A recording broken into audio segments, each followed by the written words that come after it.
Assalamualaikum. My warmest greetings to the Philippine Association of Social Workers Incorporated Batangas as you come together for your annual General Conference and 5th Filipino Social Workers Day celebration. Today is an opportune time to salute every social worker whose efforts have contributed to the progress of our communities and brought positive societal change to our country. You have remained committed to serving the public, opening up opportunities for capacity building among social workers, and upholding their contributions towards the greater growth and development of our nation. Let this occasion serve as your inspiration in steadfastly uniting and honoring your profession's significant contribution while promoting the highest standards of ethics and professionalism in all that you do. As change makers, may you continue to work with us in bringing about significant changes for the improvement of the lives of our fellow Filipinos, especially among those who are in the most vulnerable sectors of society. Tayo po ay magiging matatag tungo sa isang bansang makabata at batang makabansa. Lahat para sa Diyos, sa bayan, at sa bawat pamilyang Pilipino. Shukran. Ladies and gentlemen, Celebrate the 5th Filipino Social Workers Day and to honor the unwavering commitment and compassion of our social workers who dedicate their lives to making a positive difference in our communities by ensuring that social welfare and development programs and services are well implemented. This event provides us with an opportunity to acknowledge the invaluable contributions of these remarkable individuals in human welfare, people and community empowerment, disaster response, social protection, social development, among other things. So mahaba pa ho to. So I figure, kanina sa kotse, I can go through it, read it, and you'll probably figure na hindi ko kayo binigyan ng importansya kasi kinat and paste lang at binasa ko lang ng binasa. So I end there and I'd rather talk about what we want to do to make the lives of our social workers even better. See, I am not a social worker and I don't claim to be one. And I actually don't envy what you do. Mahirap maging social worker. When I was a city mayor, ang favorite na punching bag ng taong bayan ang mga social workers. Nung day in and day out, in City Hall ng Valenzuela, the social workers were, the CSWD namin was located under my office, nasa ilalim literally. So every time I pupunta sa taas sa office ko, either A, masayang-masaya siya, or B, galit na galit siya, and mas madalas yung galit na galit siya. And galit na galit siya kasi feeling niya, he's getting short-changed, na parang gusto niya ganito kalaki yung hinihingi niya, pero dahil doon daw sa intake, naging ganito lang yung binigay sa kanya. Kaya galit na galit siya. So, I would call the social worker to my office and ask. And kaya kasi I don't envy your jobs because pag pinaliwanag sa akin ng social worker yung rason, naunawaan ko naman. Pero minsan, sa constituent, hindi nila maintindihan, kundi ayaw nila unawain. Kaya nga sabi ko, our social workers go through all these things day in and day out, yet they still do it and they do it with so much love and so much care. Now, I can go on with the motherhood statements that the speechwriter listed down in my speech. But like I said, I would rather talk about tangibles that we want to do to help your sector and to help your community. One thing I learned in the past 4 months as secretary is the lack of social workers thereof. Parang pakonti ng pakonti at kung ano man yung nandyan, either they go abroad or get recruited by international organizations and walang natitira sa Pilipinas. That's why, last month I went to see the President on our sectoral meeting and I explained to him the vision of DSWD. The vision of DSWD is to come up with its own DSWD Academy. Now, itong building na to, it's not given too much credit. But the vision of this center was supposed to be the center of excellence for social work and community development. But it never took off. So part of the mandate that we want to do now is to bring it to its original mandate. Turn it into the DSWD Academy. Kaya hinala ko kanina si Undersecretary Villar, former Undersecretary Villar, when we were chatting sa office ko, she spoke about the DSWD Academy, but hindi kami nagkwentuhan prior, but clearly, we had a meeting of the minds that there has to be a continuing learning facility in the department or in the country that will foster one, specialized trainings for our social workers. Continuing learning nyo. Kasi the world doesn't stop. It keeps on evolving and there are new technologies out there in terms of social protection, disaster camp management. And the funniest part is, sa department, maraming pumupuntang mga development partners or foreign embassies and they will always ask, what can we do for you? But tayo kasi, we have this notion na pag tinanong ka what we can do for you, it always has to be donation in kind. But the thrust now is donation in content. In fact, hindi lang foreign partners, but mga development partners like yung group nila Gwen who came to see me, I told them, maybe you can just help us run the academy. Let's do a 2-tier program here for social workers. One, to make sure that we provide the necessary continuing learning facility, enhancements to skills and content and know-how by incorporating private sector practice. Kasi kayo yung may access to content and may access to real-world situations that you can share to the public sector. So that's one thing we want to do, specialized skills or specialized certificate programs in this facility. 2, basics. We have social worker assistants and nothing wrong with that. In fact, sa mga poorer LGUs, 4th class, 5th class, 6th class municipalities, yung secretary ni mayor is normally also the social worker, is also everything under the sun. Kasi maliit ang income nila eh. So what we figured is, we cannot keep on saying that we want social workers everywhere. Kulang na nga kayo eh. But why don't we just empower social worker assistants, social welfare assistants, empower them to learn the skill sets that you know. And that's where we will need our social workers in. Hindi namin sinasabi na ayaw natin ng social workers. We said, yeah, it has to be a two-pronged approach. While we're developing and fostering upgraded skills for our social workers, we also empower social welfare assistants or private individuals who are already conducting social welfare work. Meron na eh. Even in your care facilities, there are already private individuals delivering social welfare work, but they don't have licenses or they don't have the necessary accreditations or certifications or citations. So the second platform that we want to do here is to, using your skill set, working with your community, maybe you can help us come up with basic programs for social welfare that is certificate in nature. Tama, narito kay Gwen, modular ang approach natin. Para hindi lahat lagi social worker. Kawawa na ho yung mga social worker natin. Sabi ko nga kanina kay Gwen when I walked in, minsan yung kaya naman gawin ng house parent, iaasa pa sa social worker. Eh, kawawa naman yung social worker natin.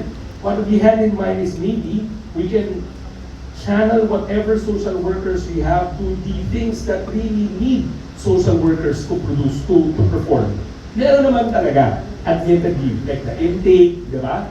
The psychoanalysis interventions, the social interventions, but the clerical things, and you can train our social worker assistants to do that. That way, we meet the demands na kulang ang social worker, pero mas marami yung trabaho ipinapatong sa inyo. Yes. So the challenge for us now is, in the department, is to get this off the ground soon. So how do we go about doing that? First, we've enlisted consultants, no? I think, kilala niyo naman siya, si Miles Esquivel. She's in the academy. But she's a one-man person kasama ni Denise at saka ni Janet. We will need you to help us come up with the modules and the content to run both specialized programs and at the same time basic modules for our social worker and welfare assistants. So that's what we want you to help us with. This is a community of people who love to serve. So let's put it in writing. Let's transfer the technology that you have, diba, to those that want to carry on but may no longer have the time in their lives to pursue a 4-year college degree in social work. Now, itong facility nito, it's good that you're doing it here. Look at it, watch it, kasi we're going to bring it back to its old glory. Medyo napabayaan na siya eh. We want this to be the new DSWD Academy, and while we're developing the modules and developing the program, they have to work on the hardware as well. You have to remember, this is a Locsin building. It's a national artist who built this. And the vision here is to turn it into the center of excellence in the Asia Pacific for social work and community development. That never took off. So now, in our time together, let's make it work. Let's make it happen. So we're already sourcing the funds to fix this up. The President has agreed to it. But there's an added dimension that I wanted to talk to you guys about when it comes to social workers and turning this to the academy. See, the country, we know, has limited resources. Balikan. And when you talk about foreign diplomacy, we normally don't get mentioned. Kasi the only thing that is interest nila sa atin are overseas Filipino workers. That is our foreign affairs policy. But, you know what? I've come to realize that we can do content diplomacy. If we run this into the Asia Pacific Center for Social Workers and Community Development, we can actually invite people doing social work in the Pacific realm, in the Pacific Island groups, and in the Indo-Pacific region. Bring them here and they can learn from us. We have so much to share. You have so much to share both in the public sector and the private sector. Through those modules, we can somehow share the content that we are more superior in. Diba? When it comes to content, when it comes to know-how, walang tatalo sa Pinoy, alam niyo yan.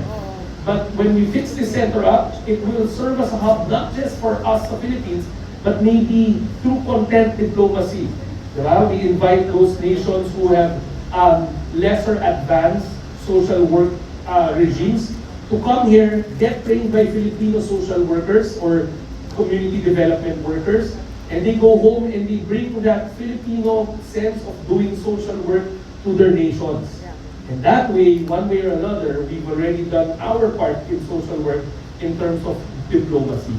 That's why when Mrs. Marcos Sr. Coined the name SWADCAP, it had the word Asia and the Pacific in its name. Hindi naman niya sinabi lang na Philippines eh. This was really envisioned to be the center of social work and community development in the Asia Pacific region. So let's make that happen. And we will need the private sector, yung mga social workers associations natin, care facilities, social workers and community development workers, help us come up with a world-class DSWD Academy that we can all say is made by Filipinos that will export the content that kayong lahat will share through those modules that we will create. I am confident that we can get this vision off the ground if we all work together, diba? And if we somehow put our minds together, we can get it off the ground sooner or later. Remember, to make the goal here is to make the lives of our social workers easier. I know we have a lot to talk about when it comes to the economic benefits, but the recent AOs that were signed, diba, somehow alleviated that. There are more things that we have to discuss. But I always believe that content is key. Knowledge is going to make our lives easier. If we don't have enough social workers in this country, then we empower social welfare assistants. Let them be your force multipliers. And we can only do that if we get this academy off the ground. That's why this academy, kayo yung inspirasyon namin doon to the brave, hardworking social workers in both the private and public sector. We vow to make your lives easier by converting more civilians with the same passion and the same love for this country by doing social welfare assistant work using your technology, your content. So that being said, again, I'd like to greet all of you, congratulate all the recipients of the citations and accolades that we are about to hand out. And let me take this opportunity to also thank all of you for your passion day in and day out and your love for this country day in and day out. Again, maraming salamat, magandang umaga sa inyong lahat.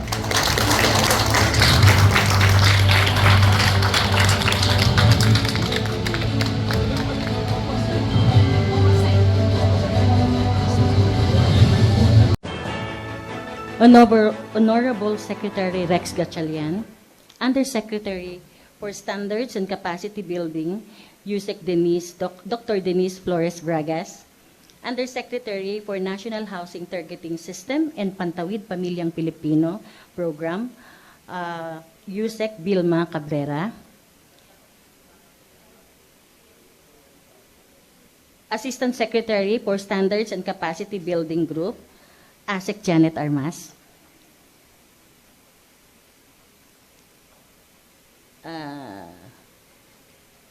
Director of Social Welfare Institutional Development Bureau, Director Justin Cesar Anthony Batocabe, Assistant Bureau Director of SWIDB, Edna J. Sasidor, PRC-PRB for Social Workers, Honorable Chairperson Lorna Gabad, PRC-PRB members, Honorable Fez Sinsona, Honorable Eli Acosta, Honorable Rosette Palma,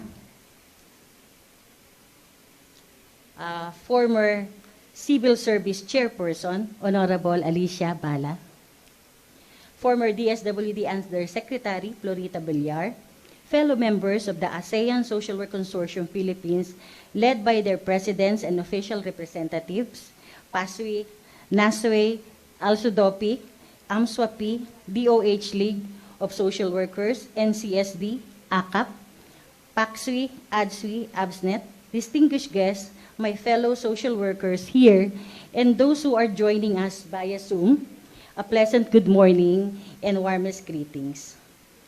Social work profession has evolved over the past century and strive to understand the dimensions of diversity among peoples and how the external environment, such as social, economic, political, demographic, among others, have affected the well-being of individuals, groups, and communities.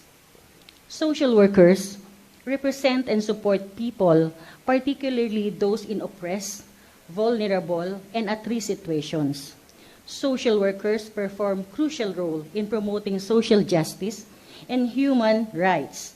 They work with individuals, groups, families, and communities in mitigating these issues to identify the root causes of issues and work with them in addressing and mitigating these issues so individuals, groups, and communities can regain and strengthen their social functioning, dignity, and self-worth.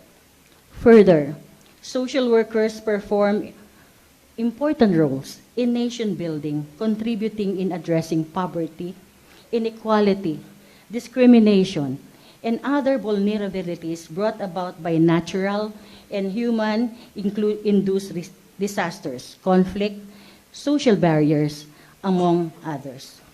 Social workers bring together people representing different sectors and coming from different backgrounds to facilitate dialogue and help promote cross-cultural and cross-sectoral cooperation and understanding. Social workers ensure the quality and timely delivery of social services and social protection interventions that no one is left behind. Ladies and gentlemen, as among those social workers, I personally feel honored and proud for the opportunities given to us to help those we are committed to serve.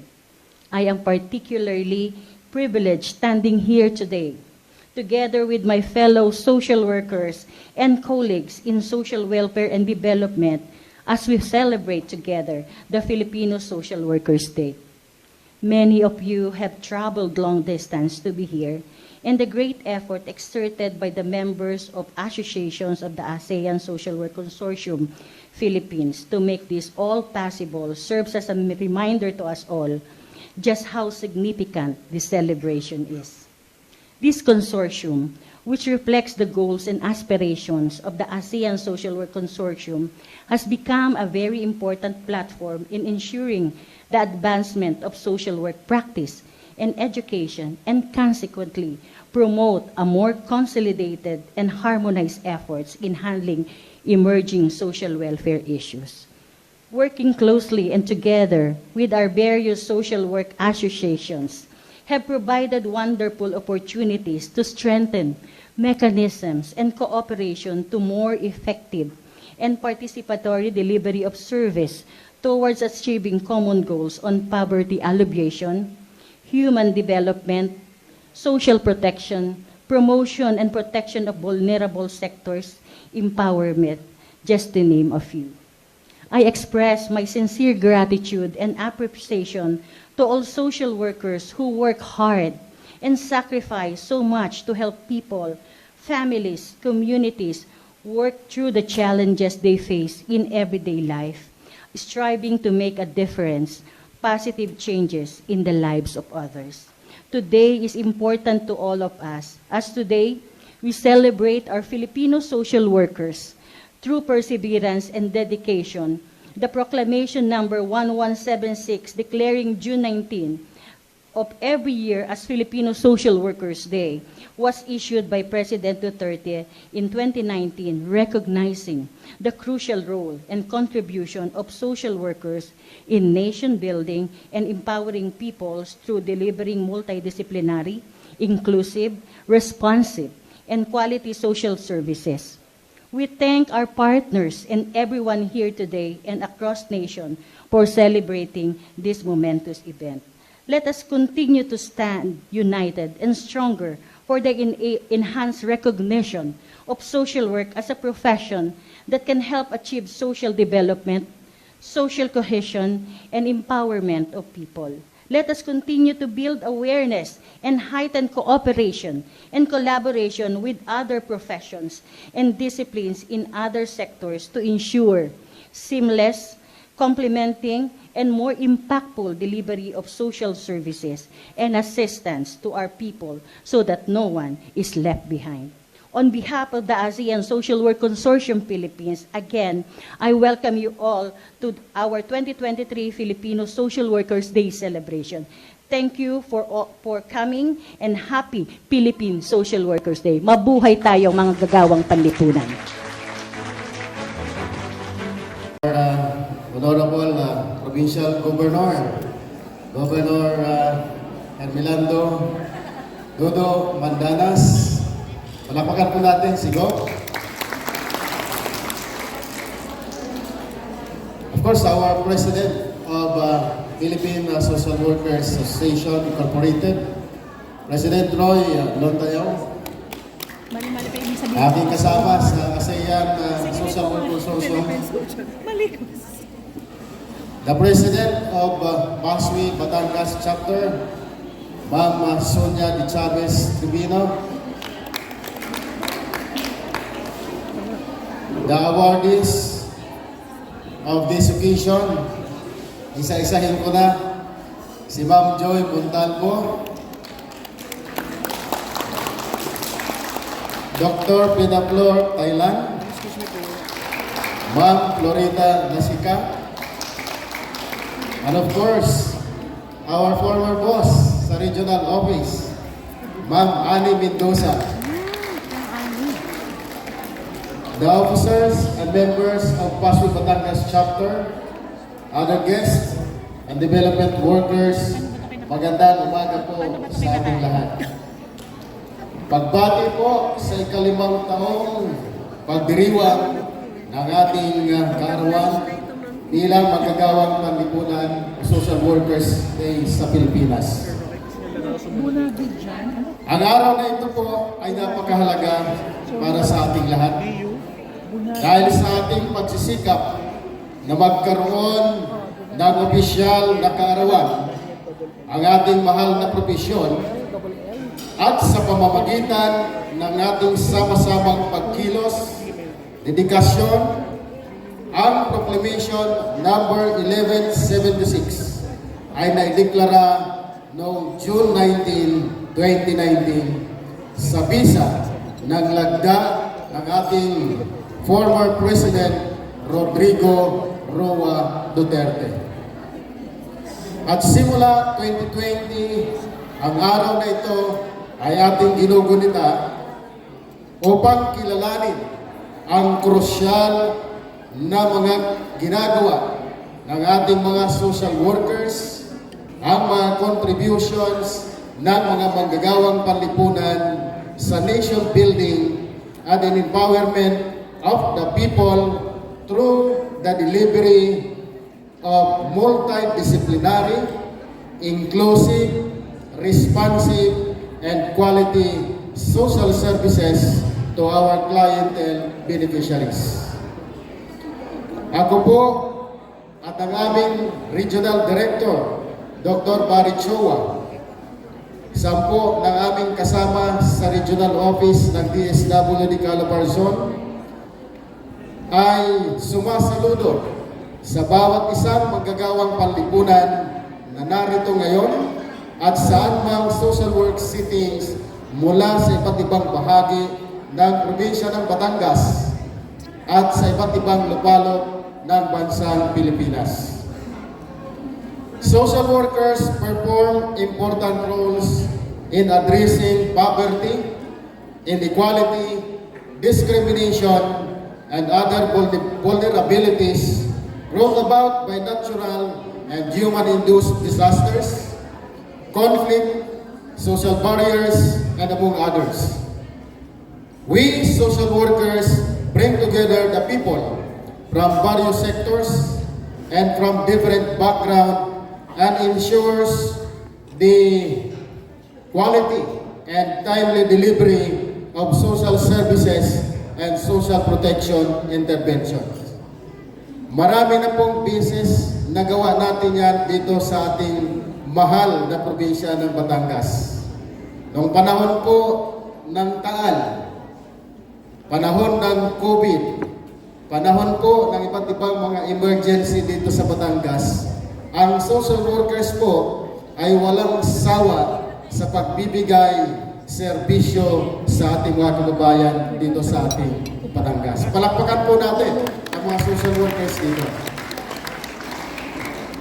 Kaya ang inyong mga kabayanihang ginawa sa larangan ng serbisyo publiko, ito ay hindi kailanman matatawaran.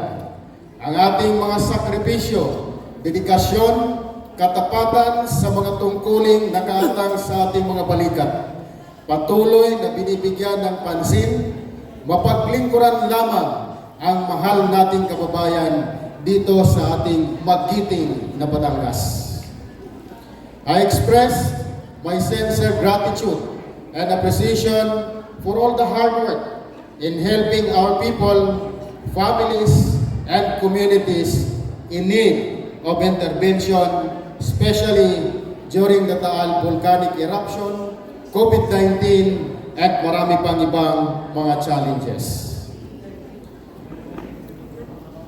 Alam niyo po, sa ating paglilingkod bilang mga manggagawang panlipunan, we need also social protection.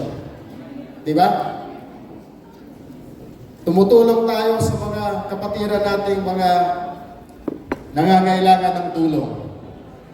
Pero kapag oras na rin ng pangangailangan, ang mga social workers din po ay nangangailangan din po ng tulong. Di po ba? Hindi po tayo nalalayo sa ating mga kababayang tinutulungan. Kaya, dapat lamang na protektahan at ibigay din ang para sa mga social workers na kilalanin ang kanilang mga kagandahang loob, kabutihan sa paglilingkod sa ating bayan. The ASEAN Social Work Consortium Philippines has become a very important platform in ensuring the advancement of social work practice and education, and consequently promote a more consolidated and harmonized efforts in handling emerging social welfare issues.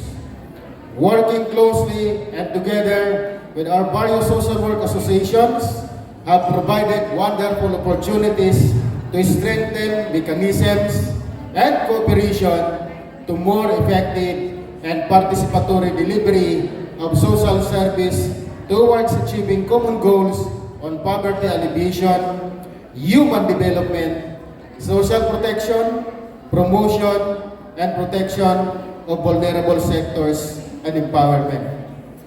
Si Sir Roy Lontayaw at ako po ay mga kasama doon sa ASEAN Social Work Consortium. Ako po ang nagre-representa din ng Association of ASWC Social Workers Incorporated sa ASWC Philippines. So sa department namin, we have 6,000 plus na mga social workers na ating din pong pinapamunuan. And as a professional social workers, let us remain persistent and committed with our work for the actualization of our aspirations for the social work profession. I hope that you agree with me that one of our primary visions for social work is to be recognized well as a profession with a solidified presence in social welfare and development and allied sectors for a people-centered, people-oriented, and inclusive community. On behalf of our Regional Director, Barry Archoa, kami po sa Regional Office ay nakikiisa sa pagdiriwang sa inyo ng ika-5 anibersaryo ng Philippine Social Workers Day. Mabuhay ang manggagawang panlipunan! Mabuhay ang ating magiting na Batangas! Maraming salamat po. At sa pagkakataon ito, ay tunay na gusto kong ipahayag na dapat talagang kilalanin ang mga social workers. Mabuti naman at nagkaroon tayo ng pagkilala. 5 taon na nakakaraan. Pero sa totoong buhay, alam natin na ang mga Filipino social worker, ito ay parang likas na ginagawa ng mga Pilipino. Simula pa noong una. Maaaring ang pagkilala ay hindi nakatatak sa batas, pero sa puso at diwa ng mga Pilipino, likas tayo na makatao. At ito naman, ang tunay na buod at diwa ng pagiging social worker. Kaya nakita natin, sabi ko nga, lahat tayo ay dapat na maging social worker. Pero bukod tangi na ang araw na ito ay ating kinikilala, ipinagdiriwang ang ginagawa ng mga social worker na ayon sa batas.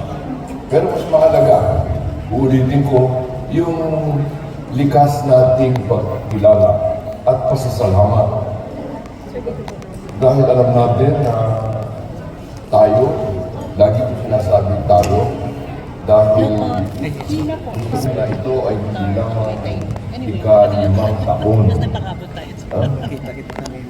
Kundi simula pa ang tunay na sabi natin legal na pagganap ng tungkulin ng mga Pilipino ay simula pa noong pag-una. Kaya naman siguro nagkataon na ang ginawang araw ng pagkilala sa mga Pilipino social workers ay June 19. Alam niyo ang pangalagaan pa rin June 19? Birthday din ni Jose Rizal. Yan. Yun din ang kanyang birthday.